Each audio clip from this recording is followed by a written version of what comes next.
Wilma's not on yet, is she? Nope. Okay. She's probably held up.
Barbara, do you want to start now, or you want to read the Is Sean here yet?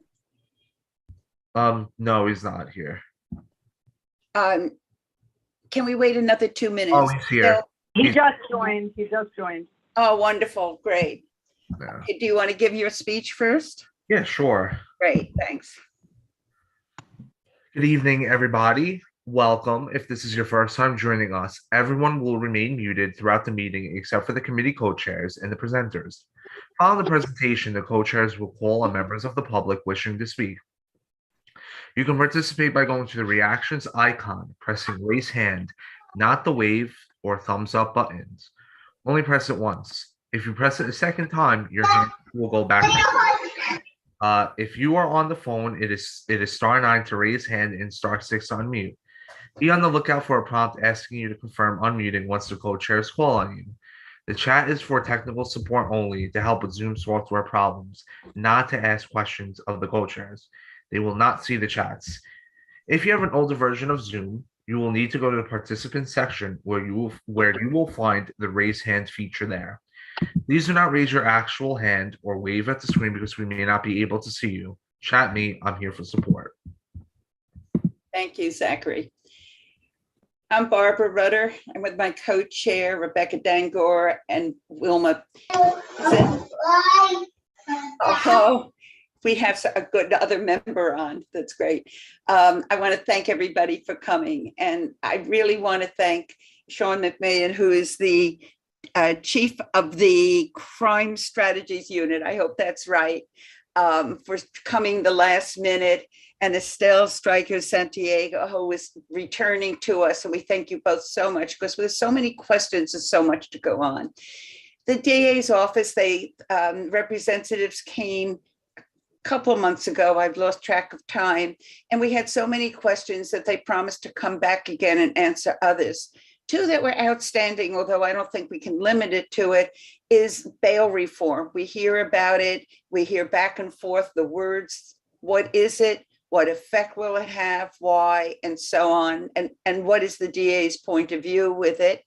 And the other that is in the news all the time is Rikers. Is the feds going to take over? What effect will it have?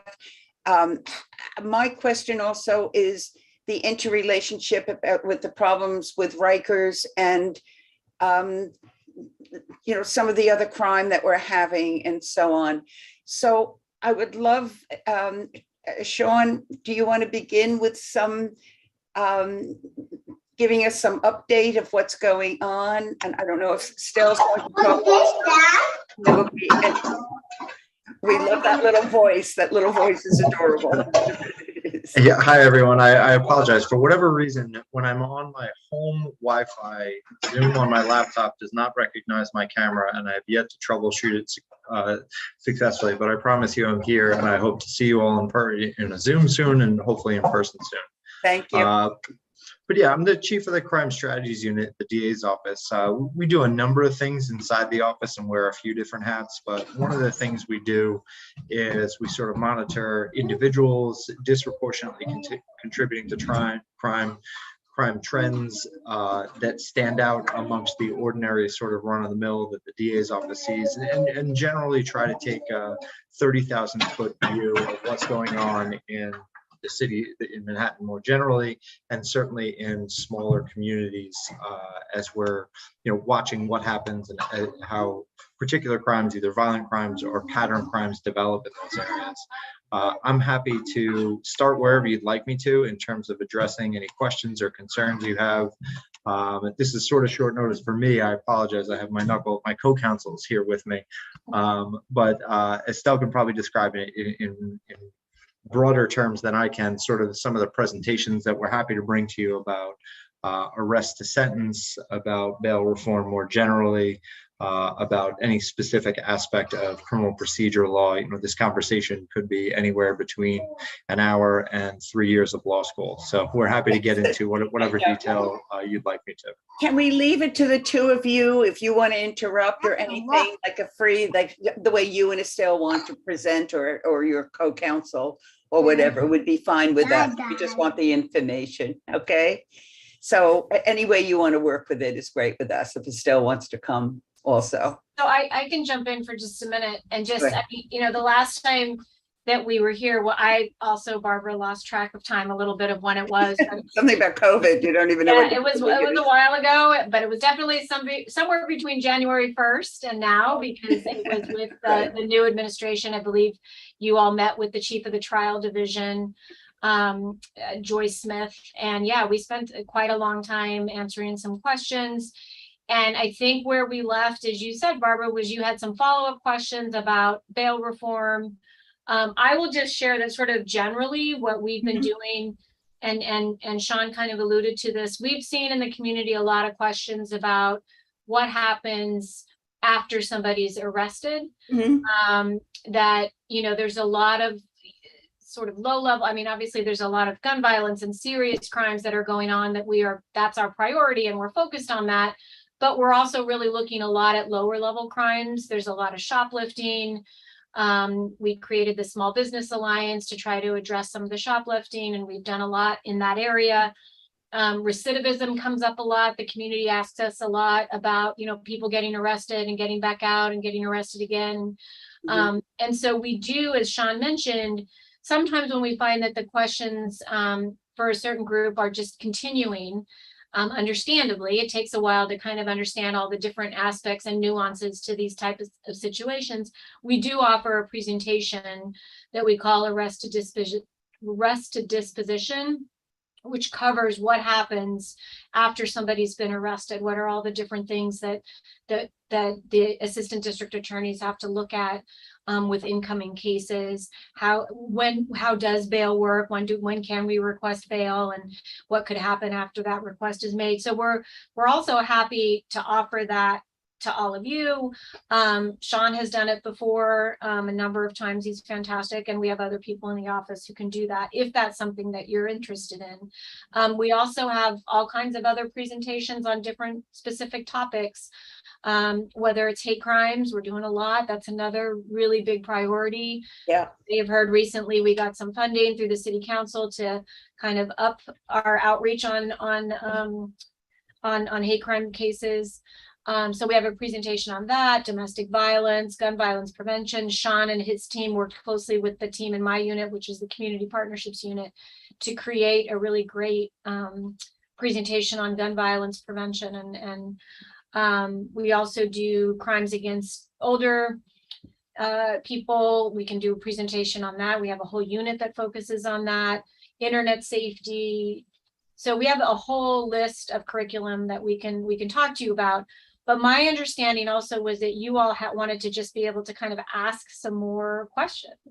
And so I also wanted to open it up for that. And my understanding was the topic was bail, as well as what's going on with Rikers. Right.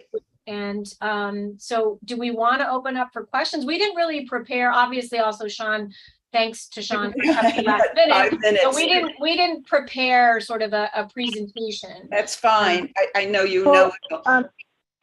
There was one other thing we were hoping to be updated. I don't know if either of you can provide that. It's how the state budget, how it has affected criminal justice reforms that were previously made.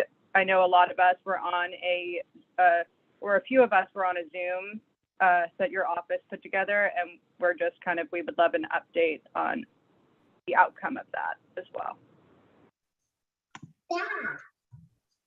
I don't have a tremendous amount of specifics on the budget itself, but I know there was some recent laws related to gun control that are working their way through or to the governor's desk, and they anticipate a special session in the summer in response to what the Supreme Court might do relative to gun violence. So I'd say relative to what the Supreme Court might do with New York's concealed carry permits and the application process for that. So I would say it's very much, at least specific to guns and gun violence, a kind of an open question at this point. But that's something that we can talk to some of the folks inside of our office who specifically focus on our legislative efforts and how we're contributing there, and get you some more concrete answers.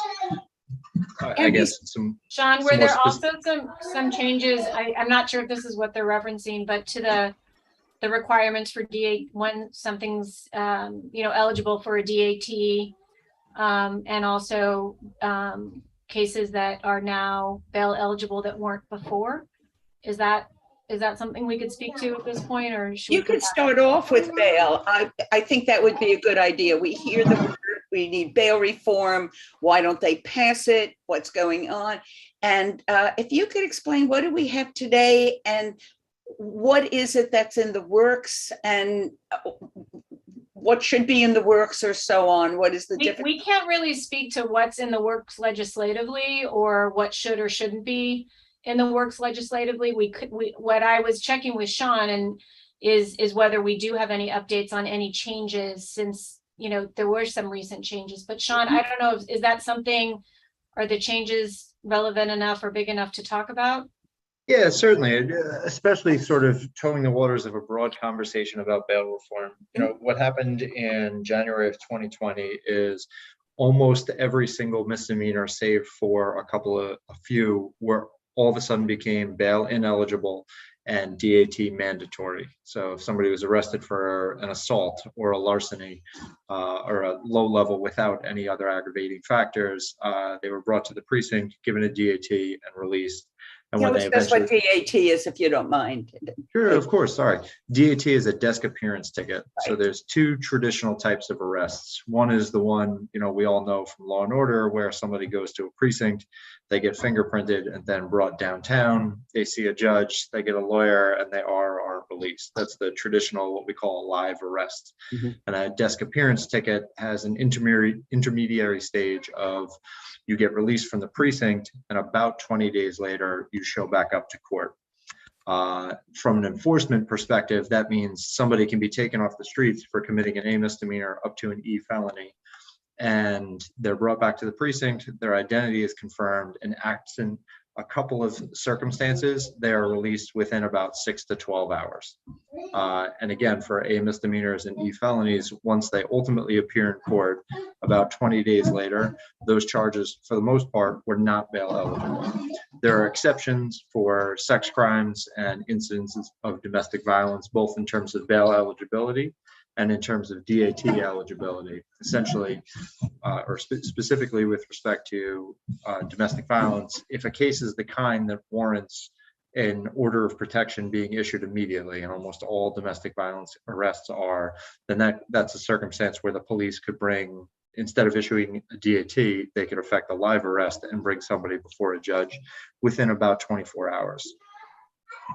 And at that point in January 2020, pretty much only violent felonies were bail eligible, with the exclusion of a few violent felonies, or specifically 2 violent felonies: burglary in the second degree, where somebody didn't actually go into a home. What you all might know as package burglaries, for instance, were no longer bail eligible, and robbery in the second degree under an aided theory, where no actual harm or injury was inflicted or no weapon was used, but more than one person were present. Those 2 violent felonies were excluded, but for the most part, every other violent felony was still bail eligible. And by bail eligible, you mean that if they had the money to pay the bail, they would be out on the street? No, bail eligible meaning we, the DA's office, are even able to ask for bail in that circumstance. So when I say a case is not bail eligible, for instance, if somebody goes into the lobby of a building and takes a package out, that's, according to the penal law, a C violent felony, burglary in the second degree, but that case is not bail eligible. So if I walked into a courtroom and said, "Judge, I would like you to hold this person in because I don't think they would come back to court," a judge would say, "I can't.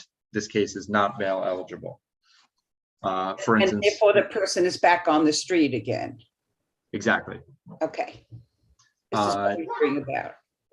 In 2020 or 2021, there were some reforms to that made a smaller set of cases bail eligible depending on the individual. So this, mostly the same set of cases were bail eligible, but there were circumstances where an individual would become bail eligible. For instance, if somebody is presently on parole as an individual, regardless of what they were charged with, they would be bail eligible.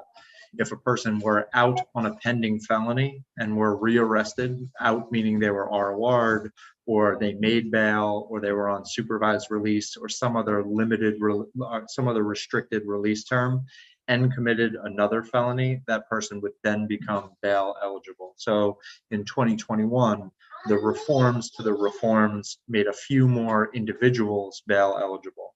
And the most recent reforms that became effective in May 9th of 2022, There are more circumstances where the police can opt not to issue a DAT and essentially effect a live arrest and bring somebody through the court, largely related to whether or not they've come to court, whether or not they have open cases. It seems to be broadly, it seems to be addressing individuals who are getting arrested, or in part addressing individuals who are getting arrested again and again and again and being released on their cases. How many times, can I ask the question? Okay. How many times can it be bail?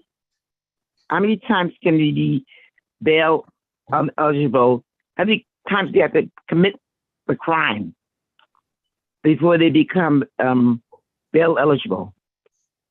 So the answer to that question is there's no number with an asterisk. And the asterisk is it depends on the crime and the circumstances. But for instance, if I went out and shoplifted today and got arrested, I would be mandatory DAT-able on that instance.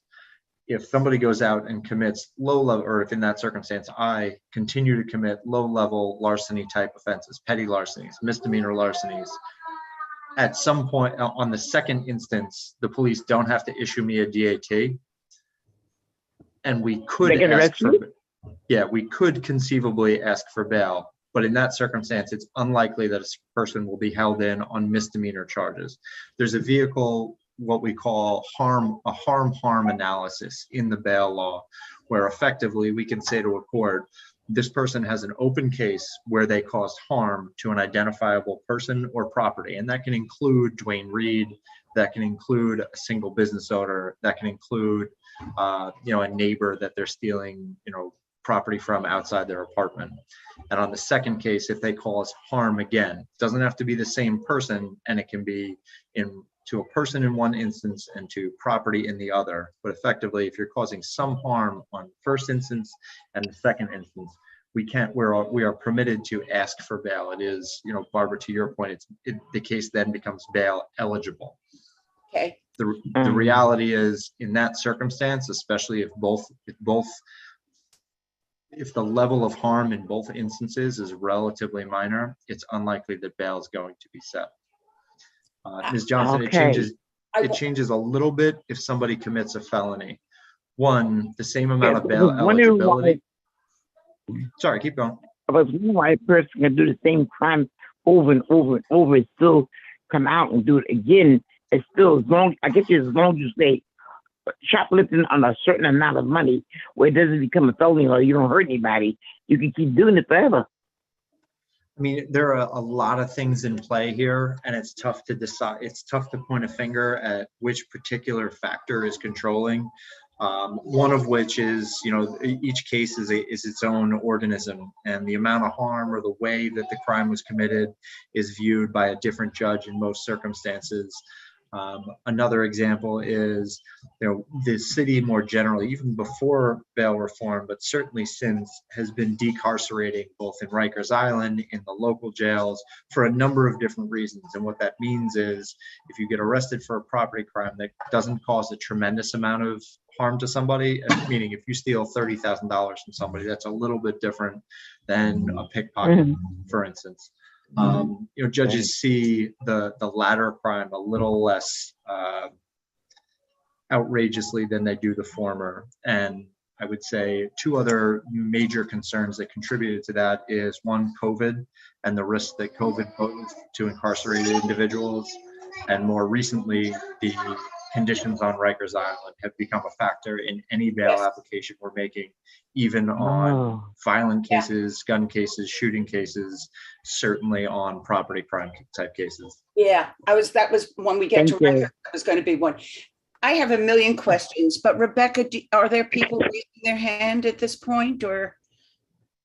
Yeah, so I don't see anyone from the public yet, but we can call on Lynn. And I saw Judy had her hand up. If you want to raise it. No. Okay, so let's unmute Lynn. Thank you. I appreciate that. So I've got a couple of different topics and questions within the topics. So first, I'd like to just make a general comment. I personally have not had a really great experiences with dealing with your office. So I would just want to say that. And what I want to talk about is, I don't know if I'm going to assume you didn't have a chance to watch any of the January 6th testimony today, but a lot of it focused in on the harassment that the different people received in different locales because of what our former president and his people did, which was give their personal information and make it public. And I think the most egregious story was the one from the Georgia, where the attorney general's daughter was dying from cancer, and they harassed this poor person. So the question that I have coming out of that's one of 4 things I wanted to ask you about, is what do we have as far as protections in the state or in the city of New York against cyber harassment? Because I have had very unsuccessful attempts to try to deal with serial harassers and have gotten absolutely nowhere. And is there anything that's changed recently that makes it more easy to deal with these people who serial harass? So that's the first thing that I'd like to ask about. Sure. So first and foremost, I'd say you don't have to have had pleasant experiences with our office in the past for us to want to be responsive to them now. So I would encourage, me and Estelle would both encourage you to help inform us how we can do better. In terms of cyber harassment, this often, there are some pretty consistent laws on the books in New York about what you can and can't do. And I would say it gets really, really gray as you move into the area of free speech. Like, we all know that there's some gray area between political disagreement, especially political disagreement online, especially vehement political disagreement, and what New York State outlaws. Essentially, New York State actually has pretty good harassment laws in terms of if you do something via phone or electronic communication, that actually increases the level of crime. It becomes an A misdemeanor or greater, depending on the nature of the conduct. Whereas something that you did in person would be very, very minimal. So to the extent that, we see it far more often in domestic violence cases where a spouse texts a spouse something either alarming or threatening, that's an A misdemeanor. You're not allowed to threaten to cause physical harm to somebody via a voicemail, a text message, a Facebook message, an Instagram message, even a Facebook post that's not specifically directed at an individual person, but is reasonably designed to reach that person. That being said, our burden of proof is proof beyond a reasonable doubt that the speaker intended to harass or annoy a particular recipient. Well, so that's so that goes to kind of my point, because so when a couple of individuals were using online assaults to people in my Roosevelt Island community, we met with the police because we had 10 people who had been harassed by the same individual who we were calling a serial harasser. And we're talking about tens of thousands of emails that this person sent out harassing people. And what they were trying to allege was that some of us were quote unquote public figures. Would somebody on a community board be considered a public figure is one of my questions. What is that? Where's that line get drawn? And 2, what does it take to get somebody who is purposefully, because it was pretty much, they were cookie cutter, like the types of harassment was, insert a different name in terms of going after people. So it was less about what they were saying and more about harassment. And so I have to disagree with you in terms of my personal experience, because the 10 of us went to the police and we were told that they were told by the DA, nope, nothing we can do. And I find that staggering and offensive and a bunch of other things, but that's besides the point. But I just wanted to get a read on where's the line for public figure? And if that's true, then how is any community volunteer not, like, where does that line get drawn? I just kind of wanted to hear your thoughts, because I really don't think that community board members rise to the level of being a public figure. Am I Sure. wrong? I mean, no, I guess the question and some of the confusion may be how the police department is using the term public figure.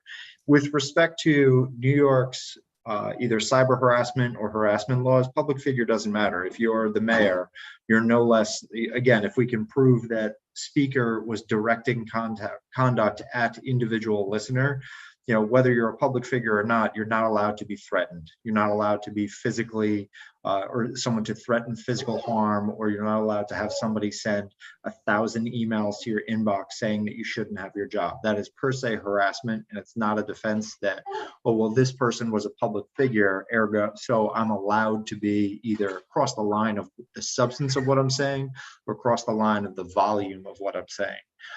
It really depends on the substance of what the person is communicating, much less than the character or the position of the person they're targeting. We were told that because the person didn't threaten bodily harm in those words, and because they didn't make any death threats, I'm going to say 100,000 emails that they sent to these 10 people didn't count. And I mean, the number was really that staggering. And so, Lynn, I just want to add to what Sean said, and then give some time for you to bring, for you and others to bring up further questions. We do have a lot of questions. Yeah. So I just want to tell you that if you ever have a concern, if you're talking to PD or any other agency and they reference our office, you have a direct line to our office through me and through my team. So you can call us directly, and I can get you my phone number. But that's what my team does. We're sort of the liaison to the community. And so if you have a question about what you're being told by another agency about our office, I'm not saying necessarily we would say something different, but we might. And so we would want to work with you directly. It's a little bit challenging to talk about specific cases in this kind of a. So Do you have anything about bail that you want to ask, Lynn? Is there anything? No, actually, I wanted to ask really quick about some of the things that I heard in terms of problematic things happening at Rikers. And I was told that the medical facility currently at Rikers does not have the level of safety in place that should be in place. And I was just curious as to how that might be playing out now in terms of what's going on at Rikers. Yeah, I would like to talk about Rikers in a larger way in a little bit, but you want to answer? Should we wait? And Sean, do you want to ask that, or should we wait for? I was hoping that we would do bail and then do Rikers. Oh, I'm sorry, I didn't mean to get that off track. So Well, I can wait on my But question. if you want to answer it, Sean, that's fine. We may have a very brief answer for Rikers in the sense that the jurisdiction of Rikers Island is outside the Manhattan District Attorney's Office, and the litigation ongoing between the city and the federal government about who could and under what circumstances should take control of Rikers Island is technically a civil matter being litigated by the city of New York and the federal government, not by the Manhattan District Attorney's Office or the Borough of Manhattan. Practically, we hear anecdotal things through defense attorneys and through witnesses of ours that may be incarcerated. And I would say the general impression I'm getting is that the conditions on Rikers are not great. I would also add that 10 or 20 years ago, no resident of Rikers Island would say that they were great. There are some horror stories we've heard out there. I would say there are also some circumstances where someone has provided a narrative of events of something that's happened, and that turned out to not be the case. So I think there's a lot of fact finding there. that is a little bit beyond the jurisdiction of the Manhattan DA's office. So we don't have that much depth we can get into with respect to exactly what's going on Rikers Island or what's going to happen with its management going forward. Thank you. Okay, So Rebecca. next, we have Erica and then Diane.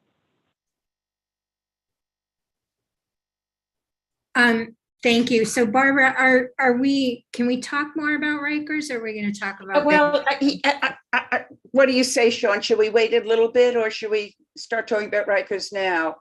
Well, Well, Or should we mix the two? my question is directly related to both. So Okay, I'm just going to go for it. Go for Thank it. you.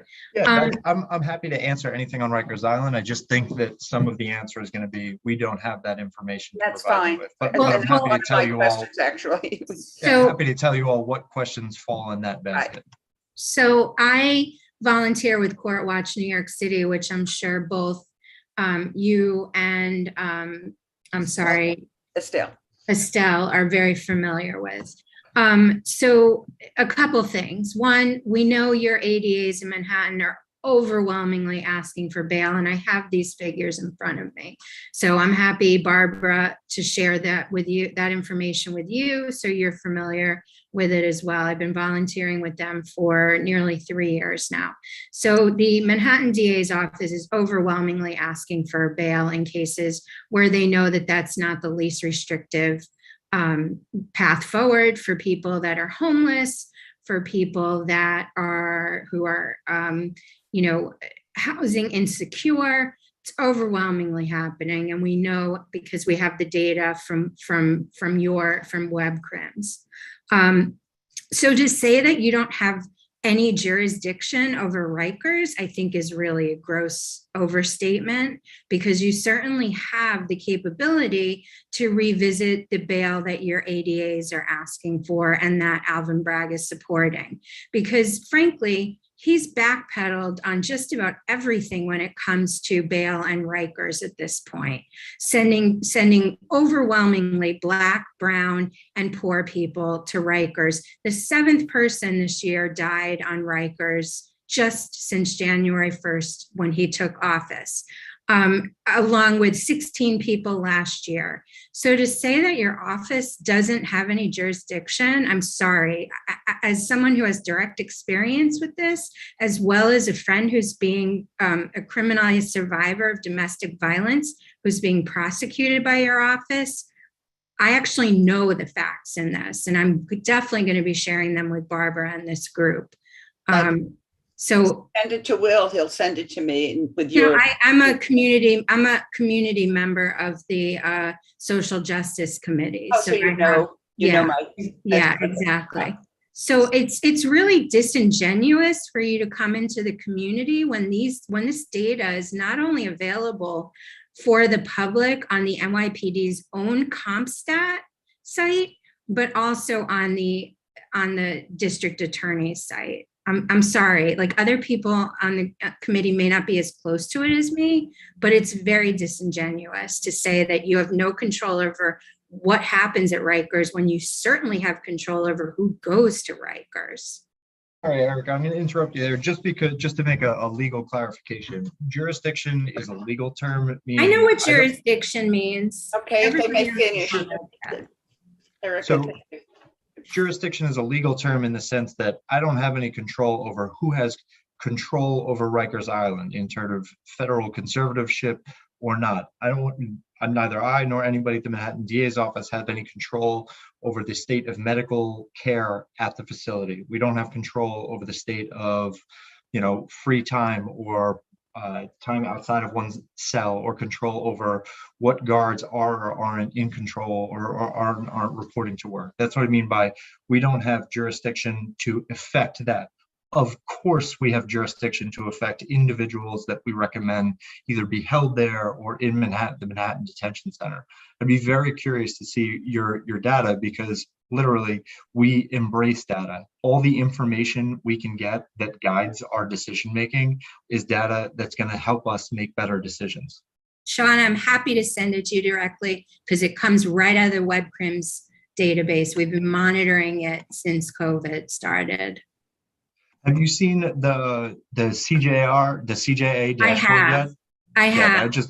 I've done a couple of tours with them through it. It's got a bunch of layers to it. It's very informative. I'm not saying that it does I or doesn't have. support what you're saying. And the office has Alvin Bragg has backpedaled completely on his campaign promises as well as his day one memo. I don't know why, but he has. Well, But I look forward to seeing what you have on that. I'm gonna send you my email in the chat if that's okay, or I can maybe Barbara, you can make it available to whoever you'd like. And I would just add that he hasn't backpedaled. He continues. His vision is, when possible, to get people the service and help that they need. And he continues to move that forward through our brand new division called Pathways to Public Safety, which is rolling out and being implemented, and finding different pathways to programming throughout the criminal justice process. That's not backtracking on his original campaign. He continues to be committed to balancing his approach to community safety and long-term, trying to get people into programs and get them the help that they need, but also holding people accountable who are making the community unsafe. That was, what he talked about before, and that's what he's continuing to do. And I share, Sean's interest in seeing the stats that you have. We have very different takes on what needs to happen to keep the community safe.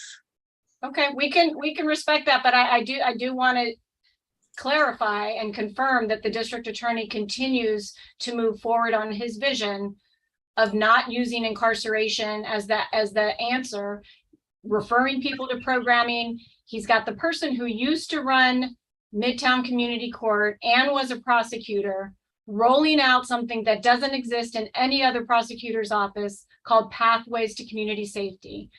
I can at some point bring her when she, if she's available. She's very busy, but if she's available to talk to folks about what that looks like. We're meeting with social services agencies all over Manhattan, and we're creating off-ramps from the criminal justice system to services through his vision.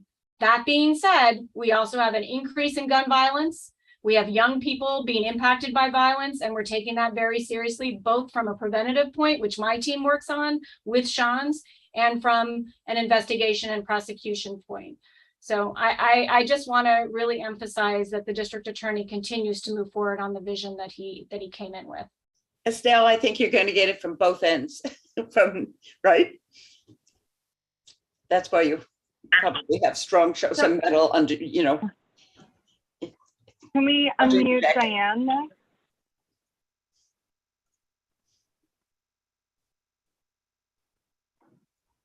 I clicked unmute. I keep muting myself, Thank you. by the way, sorry. I'm curious about something because it's just something that I don't understand. You have an individual, they've been arrested 20 times. They get a slap on the knuckles. The next day they go out, somebody's now dead because this person is back out on the street. At some given point, somebody has to max out on their chances. What is that point? But Dan, I would tell you it's a very, very nuanced question. I mean, it depends on the bail reform end. It depends on what the nature of the charge that they were originally arrested on. Depends a little bit on what their history is. It depends on their circumstances in relation to Manhattan, whether they live here or they work here, or they have lived here for a long time, whether they're from. With all due respect, this is nothing new that somebody's been arrested 20 times and the next day they go out and somebody's dead because this person is back out on the street. This is nothing. This has been going on for quite a while. Well, I agree with you that the challenge has existed for a very, very long time in terms of balancing who and under what circumstances should get either what resulting penalty as a plea or as part of a case finishing, or an intermediate condition, whether they're held in, whether they're on supervised release, whether they're on electronic monitoring. That's a really, really difficult, nuanced question that all of our ADAs are answering on a daily basis. With all due respect, Sean, I've lived here my whole life, and what is going on in the city right now is making 1970s New York look like a day at Disneyland. It's unbelievable. I don't disagree with you. I would tell you that crime numbers are far above what they were in 1970 and 1980s, but to your point, people's perception of their own safety is a very important part of how we make decisions as citizens in this community and as part of government in this community. And that's part of the reason why Estelle and I and the DA and the rest of the DA's team want to meet with you all to understand your perception as much as the data that we're seeing through our own cases and from elsewhere as well. Thank you. Thank you. Thank you. Unmute Ellen Pallavi. Welcome, Ellen. Thank you. Thank you. I apologize. I had a class earlier and I missed. Well, we started late, so you didn't miss much, Ellen. Great. Thank you. I love the idea of the pathways to whatever you call it. And the use of social services. I myself am a social worker, and I also understand that things take time to, for improvement. And by the time things improve, the next administration is getting the credit for it because the first administration may not see the change. But we need to be safe. And I'm wondering if there is enough social services around. Is there enough money in social services to provide all the services that are needed, that the DACs are needed? I mean, I know that a lot of the district attorney's ideas were predicated on the idea that fund would be available. I don't remember what you call it, the fund. The Criminal Justice Investment Initiative? No, there was a fund that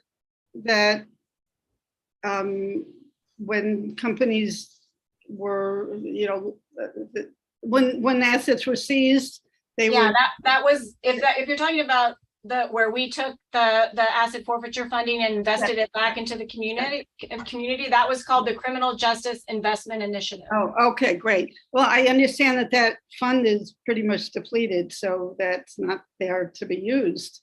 Is there anything that is going to be increased? Some of that fund, the idea of that funding was that we would get it started and then the city would take over and continue it if it looked like some of those programs were working in the way that they were implemented. And so some of them have been taken over by other city agencies. But I think your question or your point is a good one in terms of we need the services in order to do what we're talking about doing. There have to be agencies to work with the individuals who need the help. And that's why we are out going to different community-based organizations and engaging with them and learning about what they're doing, finding out how they measure their outcomes and really trying to partner up with agencies out there. Some people in some communities are saying they feel like they're oversaturated with programs, and other communities are saying they don't have enough. And these are all things that we're looking into. But yeah, we do need good programming to refer people to for this model to work. And there is some good programming out there. Do we need more? I personally think we always need more. And we need different kinds. We need people to work with young people that are, wanting to or feeling pressure to engage in gang activity and carry a gun. We need that kind of programming. We need substance abuse programming. We need all different types of programming. But that is something that we engage with the city and with CBOs to see what's out there and potentially down the road be encouraging more after we kind of get a sense of what's out there. Again, the woman who runs it, Shireen Crawford, is very familiar with a lot of the agencies because of her past work before she came back to the DA's office. Right. So do you think, is that enough? Or do you think that needs to be some additional funding by the city or in the next budget? Or is there something else that needs to be done? And will you, as a DA's office, be writing up some sort of recommendations and lobbying for it? I can't speak to that at this point. The DA would need to wait to see the outcomes on some of the things that we're doing. In my own experience, I think there needs to be more focused on young people and keeping them out of the path of, gun violence. I think there's a lot of programming for substance abuse. I think it's very challenging to get people to take the programming on, and we have to get them back a few times before it sticks. But yeah, we'll kind of have to see as we continue to roll this division out. We'll probably have more and more of a sense of the programming needs. And I would just echo that in that, a big part of our Pathways to Success division is not just finding programming, but finding the right programming and programming that works. And they're building that out with both knowledgeable people, including attorneys and also caseworkers. So it's really a very substantive, science-driven effort to make sure that we're getting folks the help they need in order to change their behavior. And I couldn't agree more with Estelle. We do a lot of back and forth. We do a lot of interaction on violence interruption and youth engaged or on the periphery of gun violence, and we could always use more and better resources there. Do you have any take on why there's so much more violence and robberies, et cetera, going on? Is it Sean? I would say I don't have a scientific take, and I know that a lot of folks, sociologists and educators in the field are looking at it. There are some studies that were done in Washington and Philadelphia about sort of the breakdown of some of the structures that really helped folks that were on the fringe of living a normal life versus being engaged in some crime and violent crime. Breakdown of structures in terms of how COVID impacted everyone the last 2 years. I mean, my knee-jerk reaction is to think that is probably one of the overwhelming contributors, but I'd like to spend a lot more time with some smarter folks and much more data in order to say that it's X or Y or a combination of X, Y, and Z. Thank you. Rebecca? Yeah, can we call on Judy first, and then we'll go back to Lynn?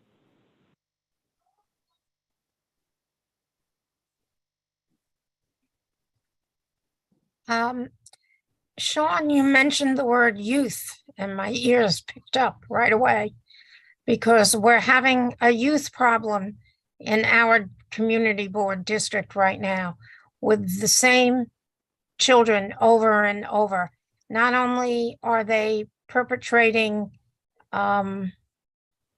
against their middle school and high school friends, but if they see them downtown where they go to school, they get into fights with them, they beat them up. So tell me more about your youth program. I must say there's a group of us, and we are talking with Kevin Baptiste and Tiffany Pryor about this issue, but I'd like to hear what you and Estelle have to say about youth, because it's become a major, major problem right now in our district. So and it's the same children over and over. Talk about recidivism. Yeah. This is it. So I think Kevin and Tiffany both work in my unit, the community partnerships unit. So they filled me in a little bit about the conversations with you. And one of the things that I talked to them about doing is we do the different programs that we have. Some are formal programs, like we talked earlier about the asset forfeiture. We invested in opening up gyms all over Manhattan on Saturday nights to give young people a safe place to go and have healthy, really high quality sports activities and dance activities. And we partner a lot with schools. We also go into schools and do presentations about different topics that are impacting that particular community. So in Judith, what you're talking about, what I've talked to Kevin and Tiffany about is like, let's go into the school, talk to the folks at the school and see if we can't find ways to get some of the students there connected. The ones that are leading, creating the most problems that you're talking about, it sounds like it's a small group. I'd have to, kind of collaborate with Sean and see what level, it also may be that it goes to family. I don't know all their ages, but depending upon their ages. Well, they're not 18. Okay. And it's the same 2 or 3 or 4 kids. Well, mainly 2 kids and then whoever they drag along all the time. And they've gun incidents, knife incidents, beat up kids so much so that they have to go to the hospital. So it's a real problem, but it's continual over and over. Just this week, we now have I won't get the numbers right, happened down at 14th Street. So the 3rd precinct is it, and the 16th and the 19th. There are 3 precincts involved. What happened this week? Yeah. Down at 14th Street. And it's the same children over again. And the fact that one of them has a gun, whether it's real or fictitious, he's drawn this gun on kids. Parents have made complaints to the 19th. So I just, I'm at a loss. To give you, there's like all things, there's a legal element and then a practical element. The legal element is, since the passing of raise the age laws that took effect in 2018 and 2019, there are really 4 circumstances that somebody who's 16 or 17 can be prosecuted in Supreme Court. Otherwise, they either go directly to probation or directly to family court. There's a couple of circumstances where we can prosecute 15 or 14-year-olds, but it's really only some of the most serious offenses defined in the penal law. And the 4 categories that it really requires are causing what the law calls substantial injury to someone, actually displaying a real firearm, which the hiccup there is we're required to prove what was displayed was a real firearm. So in the instance you're describing, if somebody displays something that may or may not be fake, the burden's on us to prove that it is in fact an operable firearm, or else it goes to family court. The 3rd instance is where somebody completes a sex crime. The law, oddly described, required somebody to complete it. So an attempted sex crime is something that goes directly to family court. And the 4th circumstance, which is the most developing aspect of the law, is where there are, quote, exceptional circumstances. And in the 4th circumstance, what comes into play is most often what you're describing, where somebody has been sent to family court, and specifically the law allows the court to consider what impact family court might have on the young person's behavior versus what Supreme Court or criminal court might have on the young person's behavior. And the broad reality of this is more and more cases are being handled in family court, more so than Supreme Court. And family court, they've done a tremendous job handling the influx of numbers, because all of these robberies and to a large extent, gun cases that were traditionally handled by DA's offices in the 5 boroughs and in Manhattan are now being handled by court counsel and family court. So they've done a tremendous job over the past 2 years, staffing up their prosecutors and their investigators in order to be able to draw the right conclusions, make the right charges on those cases. But realistically, family court has a limited ability to supervise somebody for a lengthy period of time, and a limited ability to impart, colloquially serious consequences to somebody who's 15 or 16 or 17, who's making some bad decisions. I guess I know this is not particularly responsive, but it is the best response that we have, which I think is most optimistic. This is an intractable challenge, how to impact 12 and 13 and 14-year-olds to get them in a position that they're not in the 15, 16, 17-year-olds that our office is seeing and we're touching upon. So it's just something that Estelle's team does a tremendous amount of work trying to develop pro-social activities for these folks, and trying to bring the 15 and 16 and 17-year-olds who may just be a little bit deeper into that behavior, bring them back to the fold and back to pro-social stuff. So that is literally an ongoing struggle, an ongoing challenge that we have, and it's a big part of what we do to combat violence and gun violence. And Judith, I will reconnect with Tiffany and Kevin about your specific situation you brought up, and if necessary, we work closely with family court. We can also reach out to them and see what we can do. But Sean did a great job of describing how challenging. Yeah. No, there's one individual that is the leader and is mostly responsible. And tomorrow, Michelle and myself have worked on, I'll be sending, and I can send you a copy if you want to, Tiffany and Kevin, a list of 8 schools that and their principals and all the contact information for Saturday Night Lights to maybe start a program here in our community district because we don't have it in any of our schools. And I've done a spreadsheet and it has all the information they would need to contact the schools. So Yeah, I'll get that out tomorrow. definitely loop me in on that, and we'll see. Okay, I'm sure Will can give me your email address. Yeah, definitely. Thank you, Judy. Before we unmute Lynn, I just had a quick question because this is kind of recent news. If either of you can speak to the kind of development of this new sex crimes division in the office and any specific changes, you know, the changes that were made. Go ahead, Sean. Yeah, I started in the office in 2007 and joined the sex crimes unit in 2010, and to this day still talk to assistants that handle sex crimes throughout the office.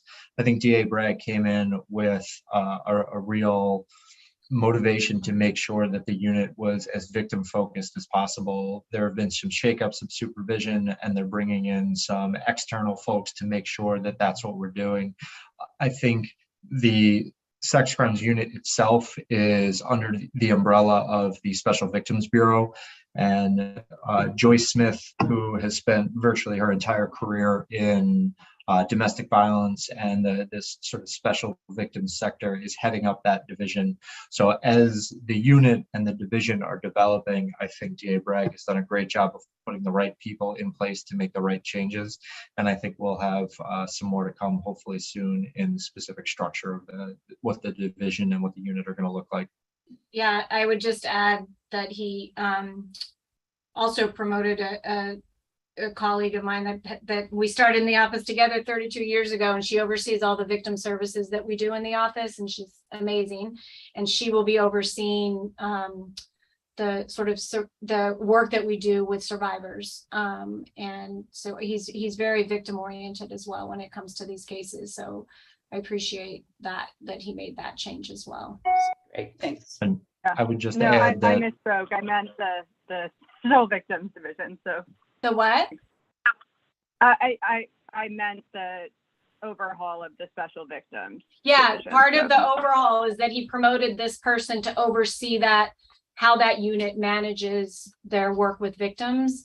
And as Sean mentioned, Joyce Smith, who you all met last time, is going to oversee the entire division. It's a new structure in a division instead of a unit, which is a big change in the office.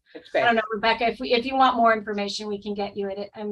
Seems like maybe we didn't. I think we can invite you back for many, many months, can't we? This is non-ending interesting stuff. A lot going on. No, I thought it was an exciting thing to talk about, especially since she had spoken to us previously. So I kind of wanted to make sure we talked about it.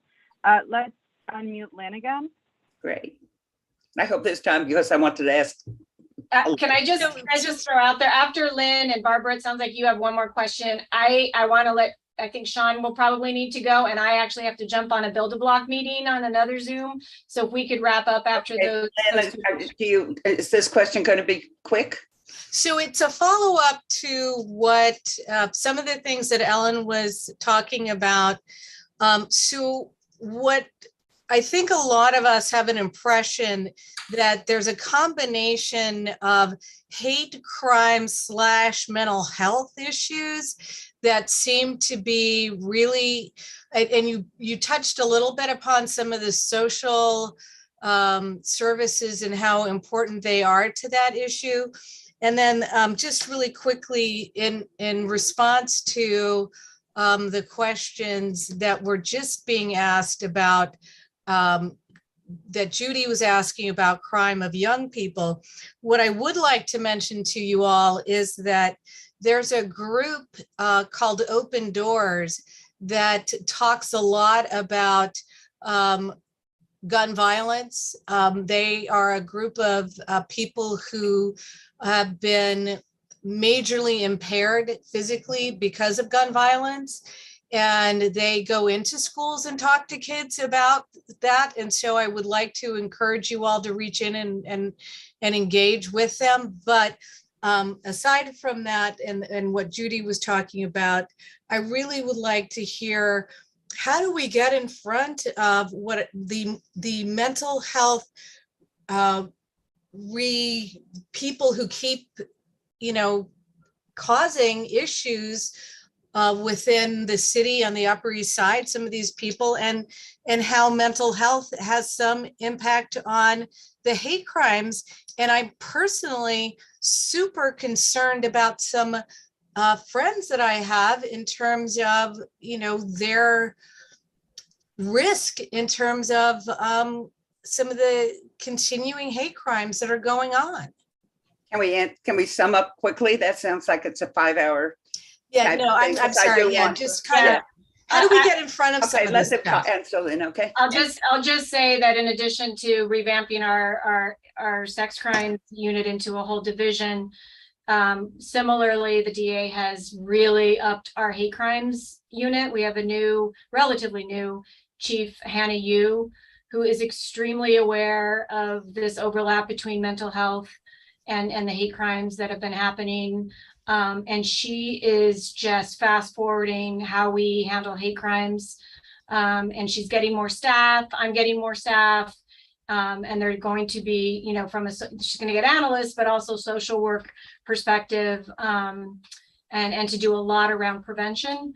So that's what I'll say for now. And Barbara's so right. Hate crimes could be, you know, a very long conversation, but just please know that we're aware of that overlap, and we have a really strong leader running our hate crimes unit. I work really closely with her on prevention as well, and also helping victims to be comfortable coming forward. Thank you. Thank you. Can I now ask some questions? Of course. I have more general questions. First of all, there is a connection between bail and Rikers that I want to get to. But first of all, bail. Let me tell you what my confusion is.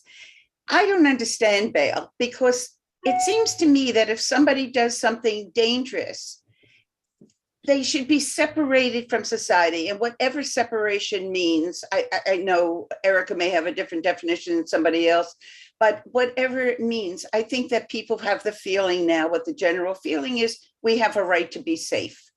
And so to me, if it means that if you are bail eligible, that means if you can pay, you're back out on the street. And I don't understand why that makes us safer. Can you answer that? And maybe part two is part of bail reform, allowing the judges to have more discretion and therefore to make it, as you said, every situation is unique. And, you know, would that help that situation? And that's one of the questions I want to ask about bail that has been plaguing me. I mean, I would say to the first part of that about dangerousness, the federal government considers dangerousness as a factor, and dangerousness is, one, very amorphous, and two, critics of it appropriately point out that whenever dangerousness incorporates somebody's prior criminal record, you sort of bake into that arithmetic some of the inequities of the criminal justice system. That New York law doesn't necessarily touch that, because really, I would say prior to May 9th of this year, New York criminal law, a judge was only allowed to consider bail to the extent it returned somebody to court. So somebody there were some really small exceptions to this with respect to immediate mental health need, but somebody could only have bail set with respect to their ability to return to court. So a judge could not consider whether or not an individual was dangerous. A judge could not consider whether or not an individual was going to go out and commit another crime, whether it was a petty larceny or a gunpoint robbery. The law just didn't permit a judge to consider that. I would say one of the changes that was made with the most recent changes to bail reform effective May 9th is a judge can, and it didn't change that rubric at all, but a judge is now specifically allowed to consider whether an individual committed a gun crime, possessed a gun, or is likely to have a gun.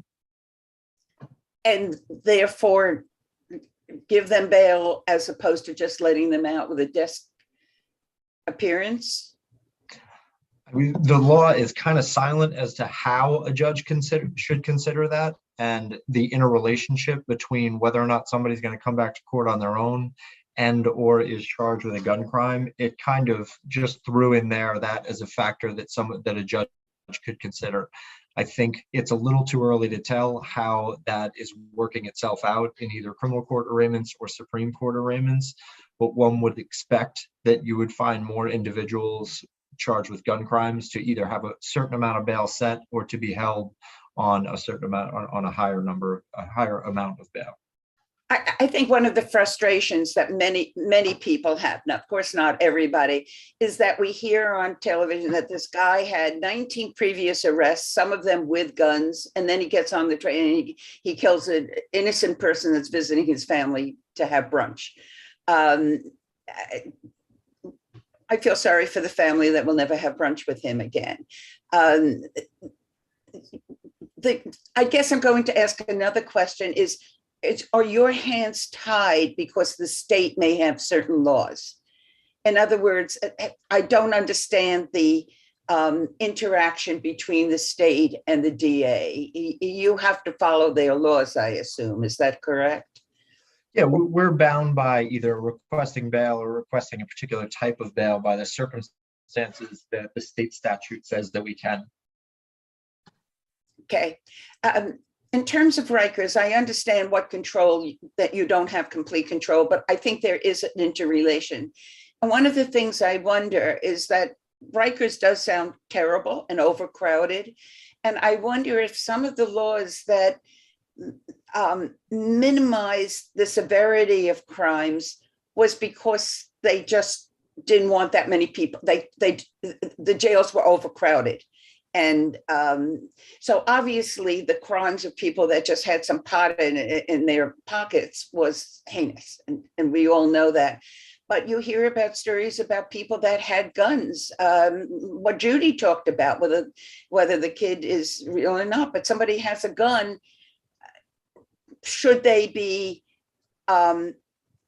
separated from society so they don't do future harm? I mean, I would tell you that I think bail reforms and to a lesser extent discovery reform was definitely designed to reduce the incarcerated population, and probably rightfully so. I mean, one aspect I can tell you from, even just being here in 2007 handling misdemeanor cases is we would see individuals come through charged with low-level larcenies and either have bail set or plead guilty to a short jail sentence. And 30 or 60 or 90 days later or 6 months later, they would get out and be in no better position than they were the day they were arrested for stealing. One of the things I think DA Bragg believes strongly is that 30 or 60 or 6 month solution is not a long-term solution for those types of crimes, especially for individuals who have mental health or substance abuse or other lifestyle issues, that if we address the root causes there, then we can interrupt behavior in a way that does no less harm than a petty larceny causes somebody who is largely otherwise unharmed. I think the conversation gets much, much harder in the circumstance, or much, much more difficult in the circumstance you're talking about, where somebody is arrested for a gun crime, or a certain amount of bail is set and they're out on bail. The example, the Q-train shooter, is a circumstance where that person was charged with a gun crime. They made a substantial amount of bail and were out on that gun crime. I think what I'm describing is what the same stuff I've seen in the news, not the inside information. It seems like there was some mental health infirmity or issue, and this person had another gun. I mean, one thing that's difficult to do is separate the most noise-making and salient thing that the horror story in the newspaper versus what we should be doing across the board on everybody else. I think you'd all agree that not every gun possessor should be held in jail without bail until trial because of what happened on the Q train, and finding the narrow ground, or finding the broad ground between those two and how each case falls into that, is really a big part of the challenge of the DA's office, especially with gun crimes. That's one of the reasons why DA Bragg is putting so many resources and has made such a priority of gun crime, so that we can find the right answer for each of those. Yeah, I think something was to say. I'm going to ask a follow-up from something that you've said. You talked about them being in jail for 3 months or so. What we hear is they're in for over a year for various reasons, that there isn't enough attorneys to support them, or the prosecution is holding it up. And we hear horror stories, how people, whether they're innocent, not innocent is a different story, how they don't have a fair trial for a long time. It isn't that they're no better off, they're worse off. We all know what happens when you're put in jail. Why does it take so long from the minute somebody may be placed in jail for something until they actually have a trial and determine whether they're guilty or not? You're absolutely right. What can be done, and it isn't just since COVID, it's before COVID also. COVID's made it worse. I mean, the short-term sentences I was talking about was in the context of the most minimal crimes possible, and I think the most salient kind of horror story you're identifying is Khalif Browder in the Bronx, who's held for almost 3 years without a trial, and once he's released ends up taking his own life. Like that, it's tough to find a single cause in a single circumstance, and you're absolutely right that COVID several stories. So we hear stories that they finally say, do you want to get out, plead guilty? Somebody pleads guilty and therefore they have a guilty record. They can't have housing and so on. We hear lots of stories. I mean, maybe you will say that they're few and far between, but we hear those stories. I know, by no means do I think they're few and far between. I think sometimes they're loud and they're obvious and they're frequent, and it's on our office and our ADAs to respond appropriately. I did an inside criminal justice course with 8 prosecutors and 8 incarcerated men. And one of the men who's particularly bothered by this issue, as he should have been, called it ransom bails. This idea that you held somebody in jail and then just strung out the case for a long time until they had no choice but to plead guilty. I think a big part of the way that DA Bragg has limited the circumstances that we're asking for bail is designed to address that. Realistically, the great amount of people who are in Rikers Island right now are charged with very serious crimes. So it's not as if that notion of bail until plea is drawn back a lot. Right. Additionally, discovery reform has changed that a lot as well. And many, like, people complain, and I would tell you a lot of prosecutors in my office complain of the burden it has on individual lawyers, which is great, but meaning the burden is great. But importantly, if you're charged with a serious crime, you should have the great majority of the evidence of that soon in order to make a decision about whether to plea and whether to go to trial. A big part of what's happening now, I think, is sort of the intersection of that law, which is difficult for a lot of law enforcement and defense attorneys to adjust to. I say defense attorneys, I talked to a judge the other day who used to be a defense attorney who feels very strongly for the defense attorneys in front of her who get a ton of material, whether it's video evidence or documentary evidence, dumped on them at one time. And ordinarily, they just don't have the ability to go through all that. As difficult as it was for the prosecutor to collect it all, it's just as difficult for a defense attorney to go through it all and digest it all. So there's just a lot of adjustment to the greater burden of the discovery law that's intersecting with the fact that the courts have intermittently, for the past 2 years, had limited or at some points almost no productivity in terms of trial. They've really been up entirely, even remotely, but it's been difficult to bring people to trial because you have to have a jury of 12 people. The courtroom has to be open. All the witnesses have to be there. And that's the COVID effect, which it certainly has exasperated, but it was before. I will say, I think that one of the frustrations is there's an obvious definition of extreme crime. There's an obvious definition of a very minor crime.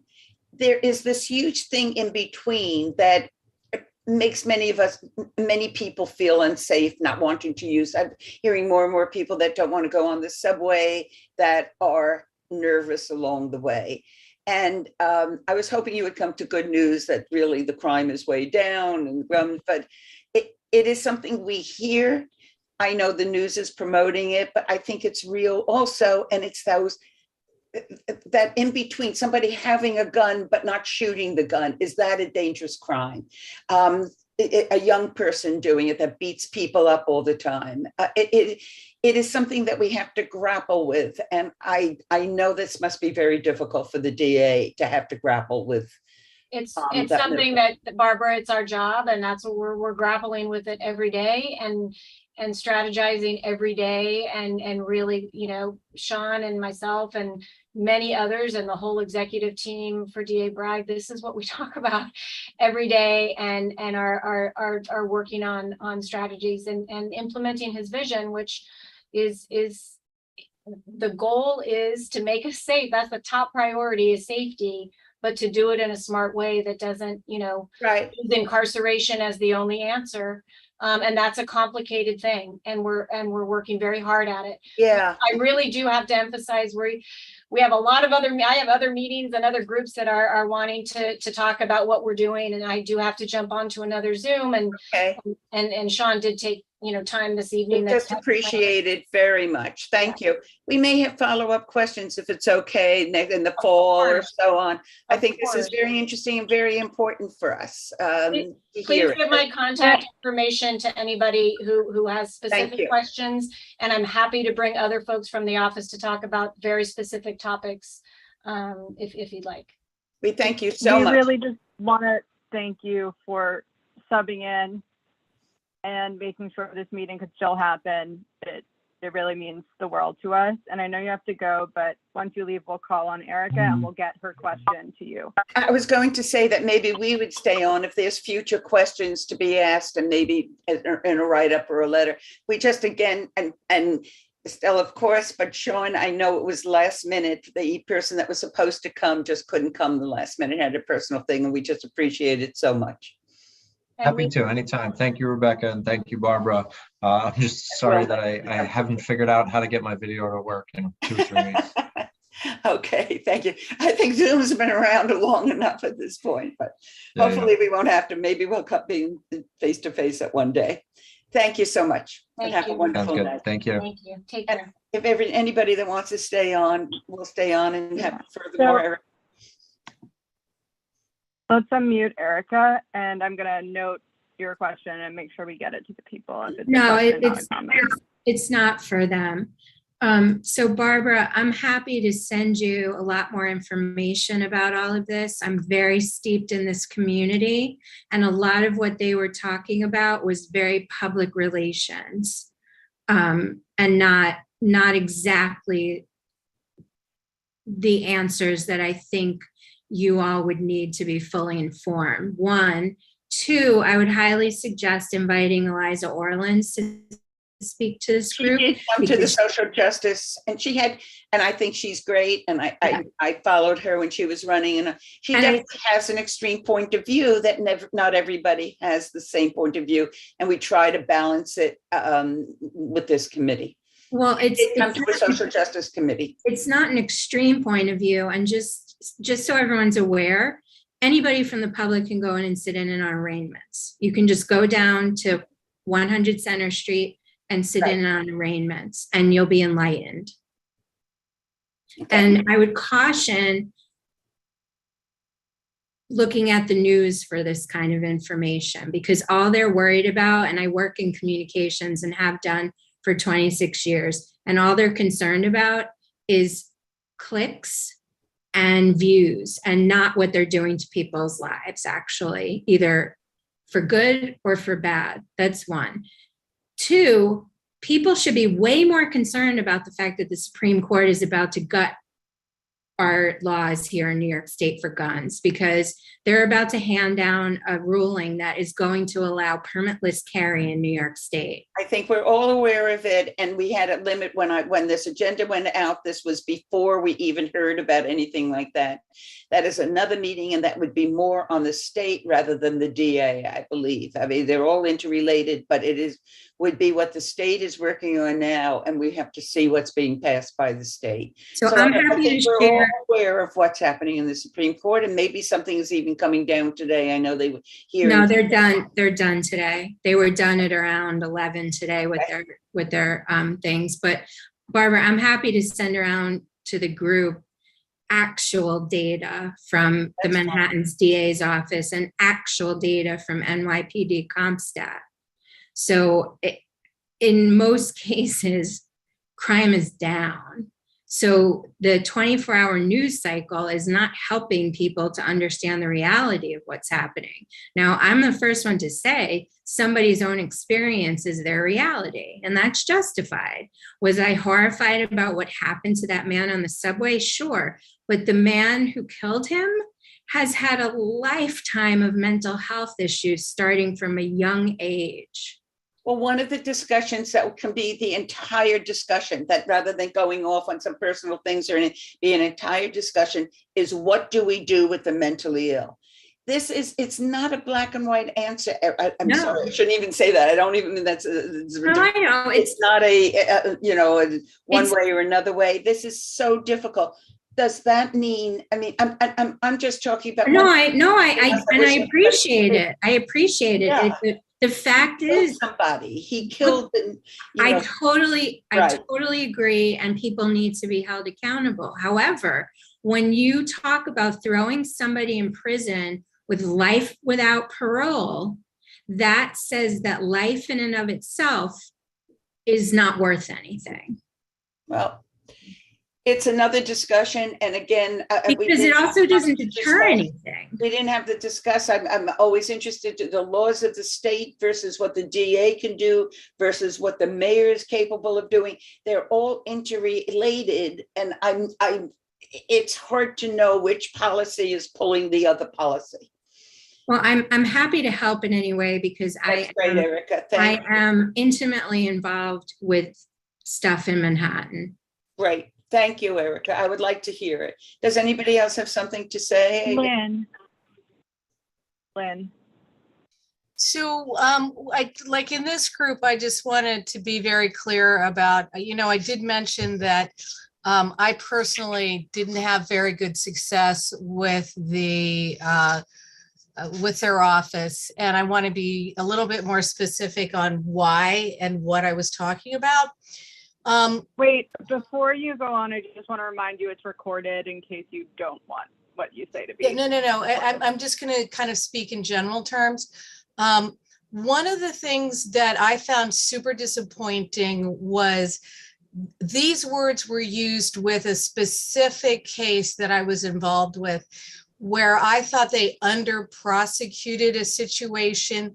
And what I was told in that scenario was that, oh, well, we have to use a very sharp knife and we're only going to bring forward counts that we believe, in essence, they were like, if we don't think it's a slam dunk, we're not going to bring it.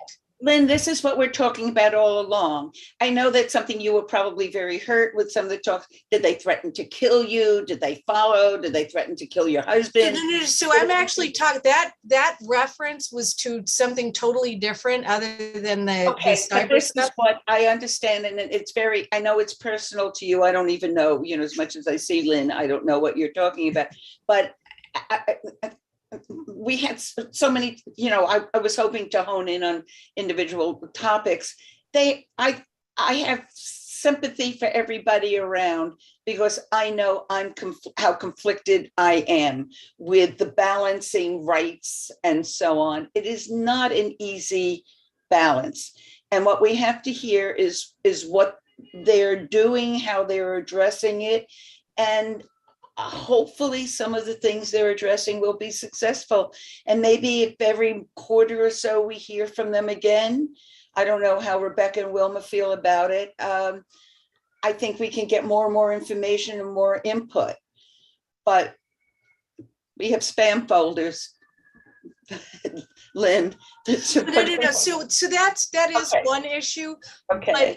But in terms of the kinds of things that actually got prosecuted, I'm kind of like, if somebody says, oh, we're prosecuting that, I'm kind of stunned that somebody got a case that far from my own personal experiences, seeing what happens with cases. And so for every case that we hear of that gets prosecuted, I don't know what Erica can show us, but I think that there's tons of things that are not being dealt with that I'm super concerned about.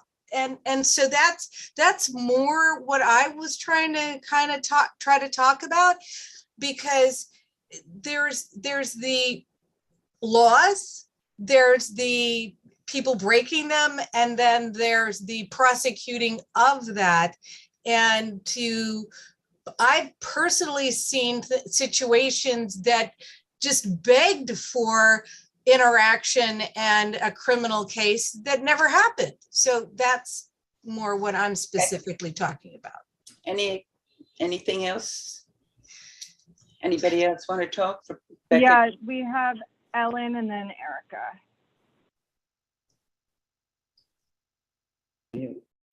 Okay, so I was just looking for Alvin Bragg's website, the campaign site. I'm not sure if he still has it up, but he had probably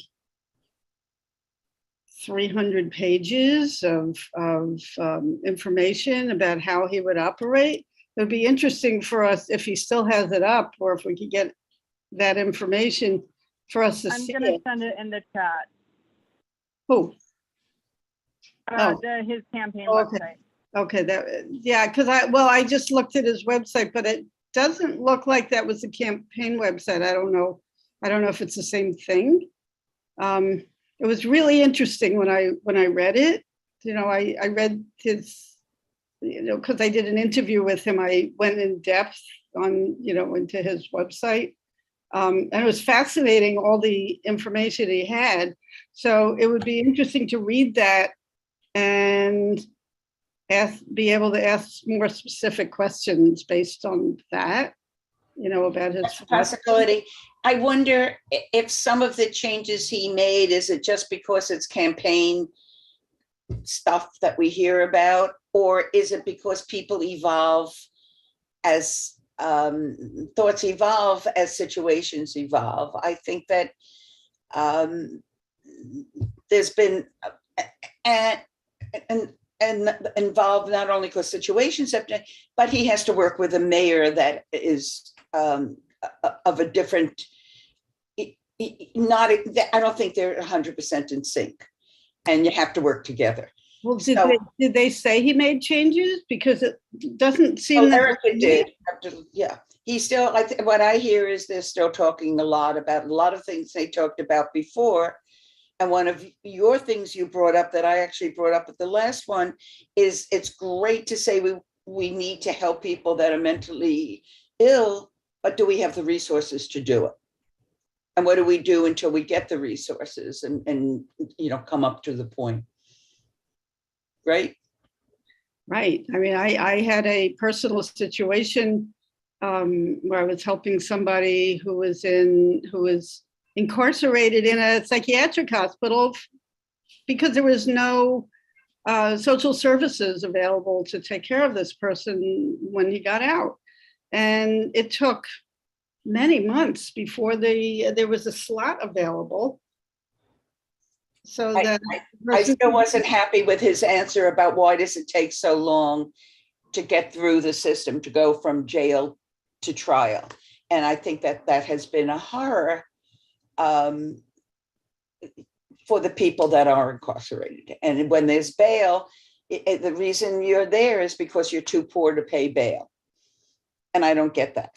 I don't know, I think many of us can agree that that's not a fair thing. If you can pay the $50,000, the woman that killed the voice teacher or whatever it was, she was out on $50,000 bail that she paid. Are we any safer because she was able to pay the $50,000 than we are? Although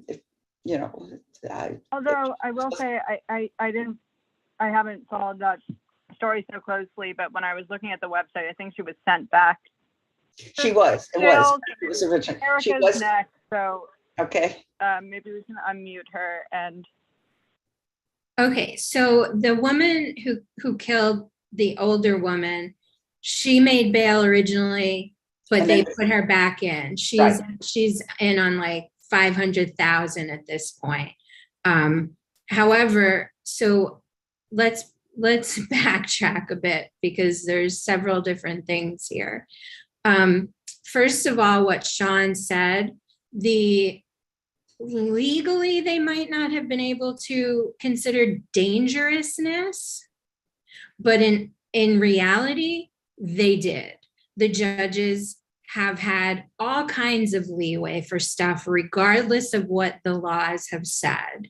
So they have included dangerousness. They may not have said it, but they definitely incorporated it. Yes, in a I know different she way. went back. I gave that as an example. Right, Oh. that's one. Two, the length, again, take what they said as they have a Q&A document for those of you who've worked in communications or project management or done anything with the media. You know that a company has an authorized set of answers they're allowed to provide to questions. That's what Sean and the other woman do on all of these calls that they go to. The difference between when you bring in somebody from legal aid is they're going to be 100% honest with you about what's going on. It doesn't have to be Eliza. You could have the head of legal aid come and do it. They're going to be 100% honest. Remember, Alvin Bragg is a politician first and foremost. He has backpedaled, and I can share again, Barbara, I can send you a long email with a ton of links Do to it. I'd be interested in hearing it. He has absolutely backpedaled, and owing to the case that they are prosecuting my friend on, I know a lot of what's happening on back channels. The organizations like Change for Color that supported him quite considerably in his campaign, the back channels are saying that he is not wanting to go up against his donors, the mayor, and the governor. He is absolutely backpedaled. He made all these overtures that as a child growing up in Harlem, he had had guns held to his head. He had family members in prison. He put out this big overture of his day one memo. I downloaded all this stuff because I know these campaign things go away once they're in office, right, Ellen? So I downloaded all of it in PDFs and stuff. He has absolutely backpedaled. One, bail reform started, it started when I started working with Court Watch New York City, okay? And we overwhelmingly showed in the first quarter of 2020 that recidivism was dropping, and it was a direct result of bail reform, because bail does not, prosecuting people and throwing them away for life has never proven to stop crime from happening. That's one. Two, setting bail for people who can't afford it has not deterred people from committing crimes. The system as it is now does not work. It doesn't work. And he's trying to change, but he's also there. It is much more complicated than what you're saying. And I don't think it's all DA, but that's my opinion. And does anybody else? But it's the data that backs up that this is and not. I would like to see the data. I think we're going on, and I think, so is there anybody else, Rebecca, that wants to talk also? Yeah, Lynn, and then I think this is a conversation that will be continued, and we would welcome, unless anyone has new or old business, we'd welcome a motion to adjourn. But let's unmute people Lynn. Have like specific agenda items that would want, rather than just saying you backpedaling. I'm sorry, Erica, it's not specific enough. I would like if you have specific things that So Barbara, I'd like to comment. I used to work for legal aid in Manhattan Family Court for the Juvenile Rights Division. I spent a good chunk of my life dealing with the kids. And what I heard said was that they were referring a lot of the cases of teenagers back into family court under 18, dealing with them. Yes.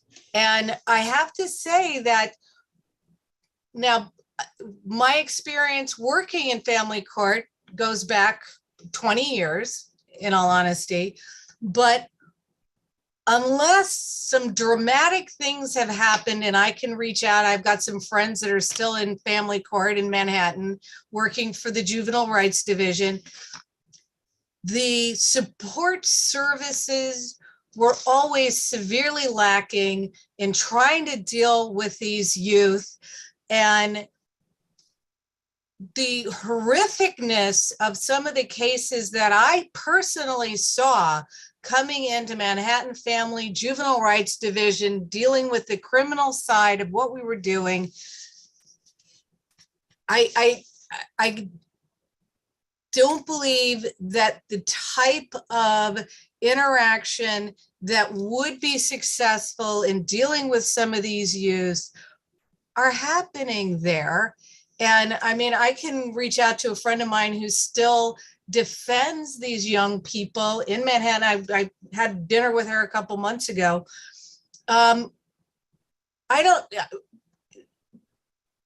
When I talked to her, it was SOSDD, and this goes back 20 years.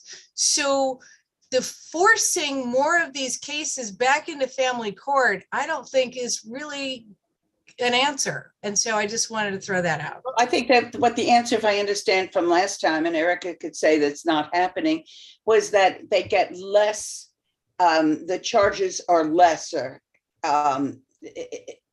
if they're in family court, that they can't prosecute as much in family court. What you're talking about is support services. And I think we all know, and my daughter's a social worker, when she worked for an agency, one of the things she had to do is go in to talk to them. It is terribly underdone.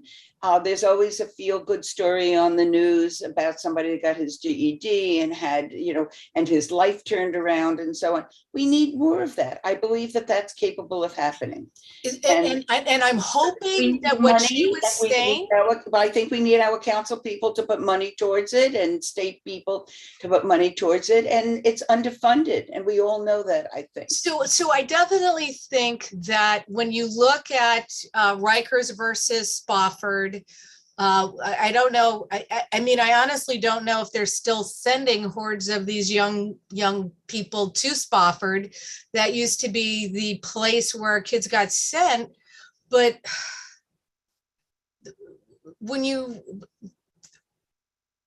I remember interviewing these kids at Spofford, and they weren't getting the kinds of stuff that they were being sent there for. Saying the same thing, Lynn. Absolutely. I think that that's something we know. How do we, and that was a question we had, like, if you say mentally ill should be treated as mentally ill, are you able to treat them? Do you have the people? Where are the social workers? Where are the places for them to go to get support services? I will say we on Community Board 8 have been fighting to get to get a safe haven in our district, and our chair of our community board has been in the forefront of working for it, and I hope we get it. I think that would be a drop in the bucket, but a small step forward, and we need more of it.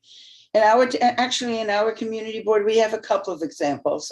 I'm very proud that I was part of the Women in Needs project. I worked on it as chair and got it through with a lot of work, and it's been a successful project. So there's an awful lot that can be done, and I think it's something we know. And where's the money?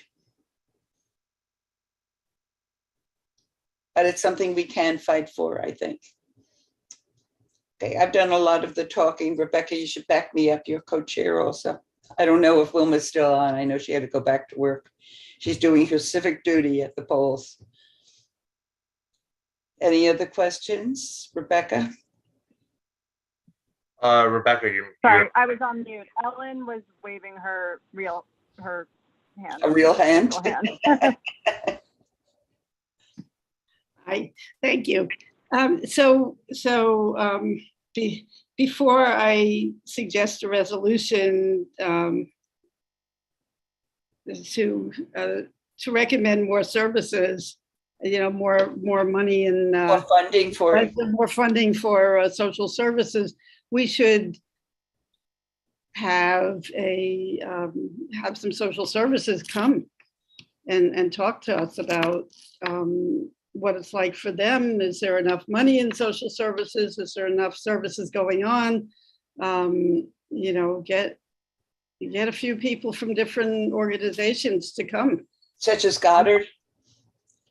Like Goddard, like the Maybe organization? Erica's shaking her head, so I'm wondering, Who's shaking their have head? suggestions about social services that we might call, or maybe we can ask somebody from the public defender's office and somebody from social services, and have a few people from different groups come and talk to us about what's really going on and what really needs to happen in the background. Because I know it always sounds good, and when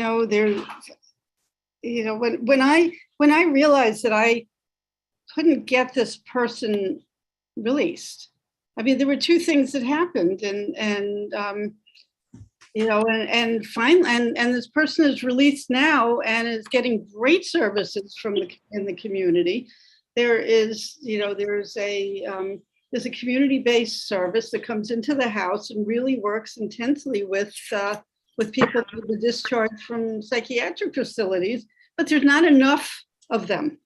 I mean, we probably need 5 or 6 times the amount of. So why don't we work on it? Maybe we'll work with you. And if Erica, if you have suggestions, we'd like to hear, but agencies, who to work with to say,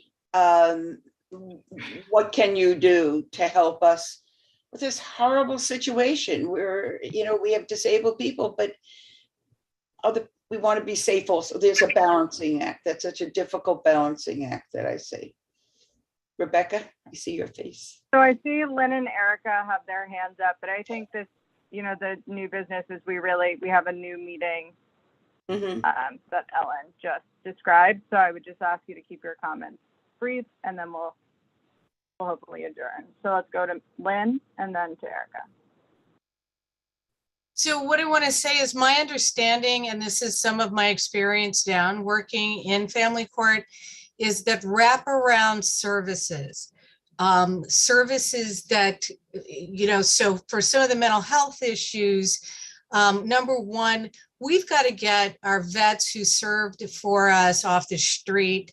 A lot of them have mental health issues as a result from their service to this country. And we need to develop the level of wraparound services and get those people into homes, into wraparound services. That's what works. That's what's successful. It's expensive, but that's what's successful. So if we really are committed to making this stuff work, then we need to, one, have wraparound services for the people who are on the street, for some of our vets, for some of these homeless people, and then for kids, the follow-up. I know that fighting to get follow-up for some of these kids was a nightmare, and that's where we're failing. And when we start allowing, because one of the things, I don't know if the rest of you know about, but in family court, what I saw happen all the time is that the apartment buildings and some of these residential places would use the family court with their, dirty house kind of crap to get families kicked out. And there was a whole lot of horrible stuff that was happening to the people. And those kids are the ones that end up being these angry, violent kids. If we can do better at those points, it'll make a big difference. Yeah. Okay. I think we're saying the same. I think that it's basically the same thing. And who else? Was it Erica that you said, Rebecca? Erica and then Ellen, and then we should go to sleep. Lynn re-raise her hand, but we should. Dinner. So Barbara, Safe Haven is moving forward on 90th. That's a done deal. So that done deal, but the last I haven't walked by there in a few weeks, but it wasn't being built. No, it's a done deal. They had delays because of supply chain. I'm very involved with it. I'm on the weekly. I'm very involved with it, so I know. Yeah. So Open Hearts Initiative has now launched Manhattan wide, and I think they're actually doing some stuff in the Bronx now too. So we're actually about this very topic. We're meeting with Julie on the 28th, I think next Tuesday, to get you know, to make sure she's on board and she's going to talk about it, because originally when she first became CD5, she said that was, you know, Ben's thing and wasn't so on board with it. But now, of course, she has to be. Right. So, and I agree. The problem, Lynn, with what you raised beyond the vets and everybody is the shelters are an unmitigated nightmare. Absolutely. And however, Hell on earth. you could, I mean, you could, look, I'm just going to say one thing. The idea of individual jails sounded great. No matter where you put it, it's a great idea as long as it's not in my backyard. And I think one of the most difficult things besides money is the not in my, you know, the NIMBY effect, because nothing is getting built.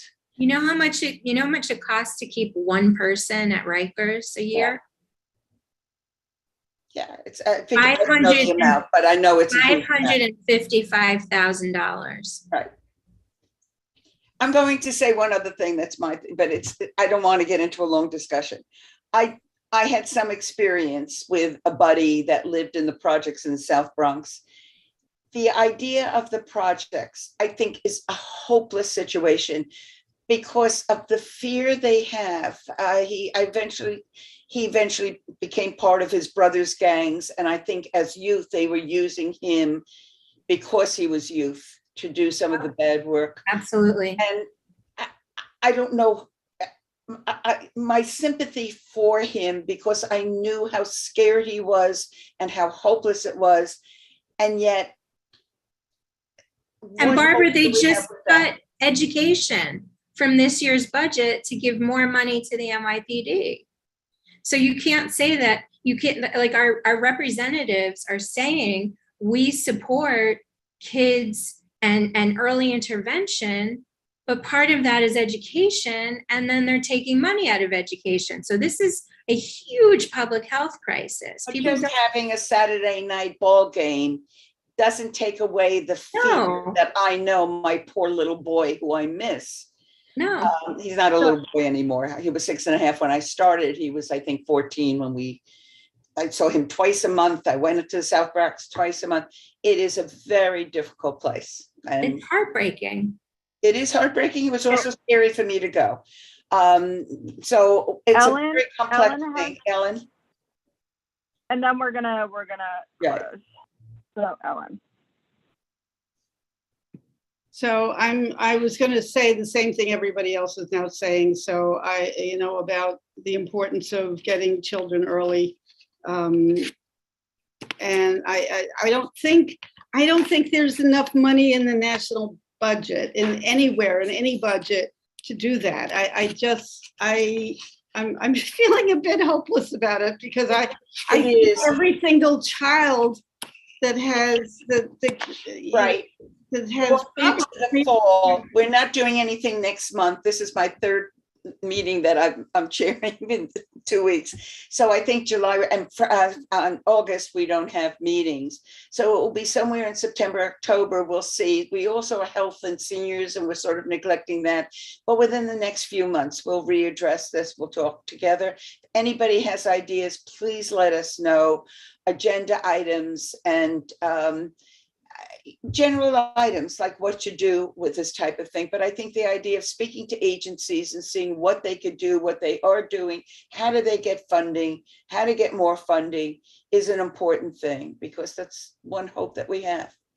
And just as a reminder, in October, we do our district needs statement and budget priorities. So this is something that we've taken note of, and we're going to make sure from this committee, because I think I'm very active in that fantastic. committee. I forgot about that, Rebecca. Thank you. Well, I'm like I'm very involved. So I have this note when our committee gets to argue for what we want, and we'll make sure to include all of you. That's where we're going to address it also. Not maybe just in September we'll talk about that and specifically that we need. Great. I think our September meeting will have to also be, because the budget committee co-chairs this year really want more active involvement from the chairs. So we're going to take this. We know this is the topic. we'll probably need to open it up to the floor for other big areas of concern related to kind of the jurisdiction of the committee. And I think that's, two birds with one stone, and then we can always, these conversations will never be solved in a 2 or 3 hour community board. So it'll be continued. But Or that's 45 years, maybe. Oh, Oh, Rebecca, thank you for that. I knew it was on, it left my brain and I forgot that. So that's a very important thing, but I think we could talk about more shelters and more support, money for support services is something that we can talk about. Do you agree? I think everybody would agree with that. Can we say good night, everybody? Thank you, Erica, for having one point of view and everybody else. I think it was very interesting and frustrating to some degree. Want to say good night? Good night, everybody. Thanks so much. And thanks Good night. always I'll to be Zach. writing up the minutes. It's my turn, right? So I'll be writing up the minutes and at some point, not tonight. Okay, thanks a lot. Bye-bye.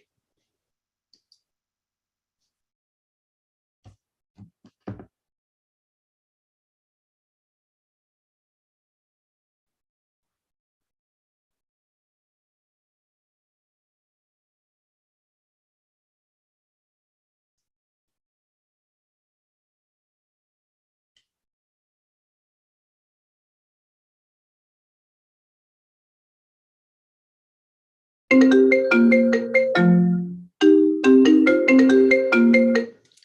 is Erica? That isn't Erica Vladimir, is it?